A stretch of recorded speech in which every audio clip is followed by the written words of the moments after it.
மகா பெரியவா தன்னோட பக்தரான வைஷ்ணவ வெங்கட்ராமனுக்கு செஞ்ச ஒரு அற்புதத்தை பத்தி தான் இப்ப நம்ம சுருக்கமா பார்க்க போறோம். முதல்ல பாத்தீங்கன்னா, வெங்கட்ராமன் காசில இருந்து கங்கை தீர்த்தம் கொண்டு வராரு. அவங்க அம்மா, இந்த தீர்த்தத்தால பெரியவா ஒரு அமாவாசைக்கு அபிஷேகம் பண்ணிக்கிட்டா என் ஜென்மமே சாபல்யம் அடையும்னு சொல்றாங்க. என்ன ஒரு ஆச்சரியம்னா, வெங்கட்ராமனுக்கு சரியா ஒரு அமாவாசை அன்னைக்கு ஹம்பியில் இருந்த பெரியவாளை பார்க்க ஒரு வாய்ப்பு கிடைக்குது. ரெண்டாவதா, அங்க போனாதான் தெரியுது நிலைமை அவ்வளவு சுலபம் இல்ல.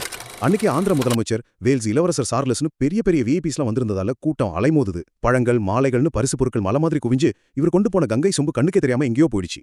மதியம் 3 மணி ஆகிடுச்சு. இனிமே எப்படி அம்மாவோட ஆசை நிறைவேறும்னு வெங்கட்ராமன் கவலையோட காத்துட்டு இருக்காரு. இறுதியா யாருமே எதிர்பார்க்காத ஒரு விஷயம் நடக்குது.